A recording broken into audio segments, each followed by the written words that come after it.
Hello friends, welcome back to our channel excellent learning point. Guys, आज के इस video में हम क्लास 10th का वर्कशीट नंबर 91 डिस्कस करने जा रहे हैं। ये हमारी साइंस की वर्कशीट है और यहाँ पे हमारा चैप्टर हम रिवाइज कर रहे हैं, हाउ डू ऑर्गेनिज्म रिप्रोड्यूस। तो यहाँ पे कुछ MCQs क्वेश्चंस हैं। सबसे पहला क्वेश्चन हम देखते हैं। सबसे पहला क्वेश्चन है, अ flower is unisexual if it has. अब बच्चों, किन फ्लावर्स को हम यूनिसेक्सुअल कहते हैं? तो जिसमें स्टेमन होता है, या फिर जिसमें पिस्टल होता है, या फिर जिसमें आइदर स्टेमन या पिस्टल, स्टेमन भी हो सकता है, पिस्टल भी हो सकता है, या फिर बोथ स्टेमन एंड पिस्टल। तो देखो बच्चों, यूनिसेक्सुअल, सबसे पहले मैं आपको ये बता दूं, सेक्सुअल फ्लावर्स किसे कहते हैं? सेक्सुअल फ्लावर्स उसे कहते हैं जिनके अंदर स्टेमन और पिस्टल दोनों ही पाए जाते हैं, जिनके अंदर स्टेमन एंड पिस्टल दोनों ही पाए जाते हैं। इसके बाद यूनिसेक्सुअल क्या किसे किसे कहते हैं? तो यहाँ पर फर्स्ट क्वेश्चन का आंसर क्या हो जाएगा? आइदर स्टेमन और पिस्टल। ठीक है, तो यहाँ पर हमारे फर्स्ट क्वेश्चन का आंसर हो जाएगा। मैंने आपको दोनों ही बता दिए। अगर सेक्सुअल पूछा जाता तो हम क्या डालते? Both स्टेमन and pistol. तो सेक्सुअल फ्लावर्स उन्हें कहते हैं जहाँ पर दोनों ही हो, ठीक है, मेल फीमेल दोनों हो। और यहाँ पर हमारा स्टेमन और पिस्टल हो गया, ठीक है। तो यहाँ पे पहले का आंसर तो आपको क्लियर हो गया। ओके, तो गाइज यहाँ पर क्वेश्चन नंबर सेकंड क्या दे रखा है? क्वेश्चन नंबर सेकंड है, identify the correct sequence of part of the flower from outer whorl to inner whorl. तो बच्चों, आउटर से लेके इनर तक, मतलब कि बिल्कुल अंदर तक आपको बाहर पार्ट जो है हमारा, आउटर पार्ट जो है, आउटर पार्ट से इनर पार्ट तक का आपको एक सीक्वेंस बताना है। इन चारों में से कौन सा सही होगा, ठीक है। अब देखो, फ्लावर का आपने आपकी बुक में आपका जो चैप्टर 8 है उसमें फ्लावर का एक डायग्राम बना हुआ है। आप चाहो तो उसमें भी देख सकते हो। तो सबसे अंदर वाला जो पार्ट होता है हमारा, वो होता है ओवेरी। सबसे अंदर, मैं पीछे से स्टार्ट करता हूँ, ओवेरी, ठीक है। इसके बाद आप स्टेमन लिख सकते हो। क्या लिख सकते हो? स्टेमन, ठीक है, स्टेमन।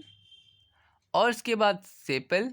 देखो, मैं आपको पहले ही बता दूं कि ये दो तो बिल्कुल ही गलत है, ये दो तो बिल्कुल ही गलत है, क्योंकि ओवेरी सबसे अंदर होता है और यहाँ पे ओवेरी सबसे बाहर बीच में डाल रखा है, ठीक है। इसी के बाद इसके आगे ही कुछ होगा। तो और यहाँ पे आप देख रहे हो, यहाँ पे आपका सी और डी ऑप्शन दोनों सेम ही है। तो आपका आंसर सी भी हो सकता है और आपका आंसर डी भी हो सकता है, ठीक है। तो ये चीज़, चार जब MCQs दे रखे होते हैं, तो अगर आपको नॉलेज थोड़ी बहुत होगी, आपने फ्लावर का डायग्राम देखा होगा, तो आपको ये सेकंड क्वेश्चन में इतनी मुश्किलें नहीं आएंगी। तो देखो, सी और डी दोनों ही ऑप्शन करेक्ट हैं यहाँ पर। तो आप सी पे टिक लगा सकते हो, डी पे भी टिक लगा सकते हो, ठीक है।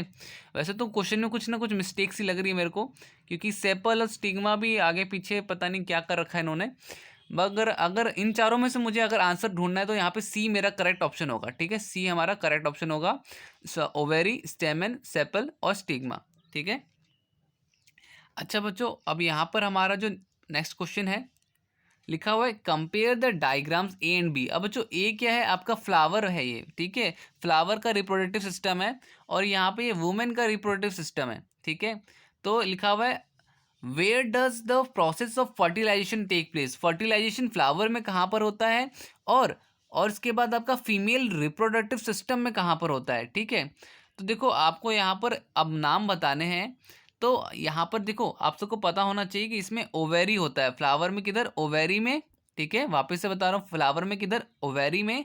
और इस क्या कहते हैं, फीमेल रिप्रोडक्टिव सिस्टम में ओविडक्ट, ठीक है। तो बेसिकली हमारा आंसर ए करेक्ट ऑप्शन हो जाएगा, ठीक है।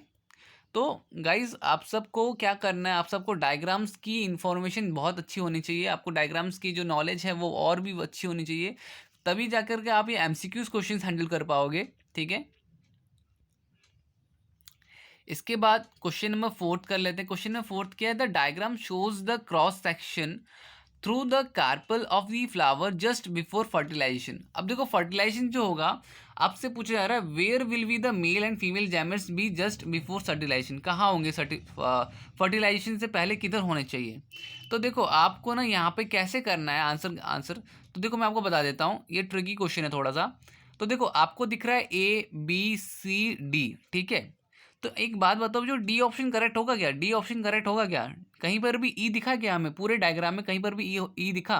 तो ऑब्वियसली यहाँ पर तो फर्टिलाइजेशन पॉसिबल है ही नहीं, बिफोर या आफ्टर कुछ भी पॉसिबल है ही नहीं, क्योंकि ई नहीं है हमारे पास, ठीक है ना। ई डी तो है ही नहीं, कहीं पे ई तो दिख ही नहीं रहा मुझे यहाँ पर।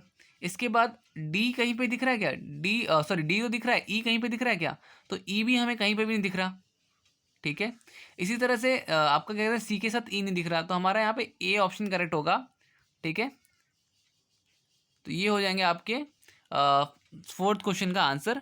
ठीक है, मेल गैमेट्स आपका ए की तरफ होगा, फीमेल गैमेट्स डी की तरफ होगा। ठीक है, तो यहाँ पे बेसिकली आज की छोटी सी वर्कशीट थी, 4 क्वेश्चन थे, वो भी एमसीक्यूज थे, तो काफ़ी सिंपल सी क्वेश्चन थे। उम्मीद करता हूँ आपको सारी चीज़ें समझ में आई होंगी।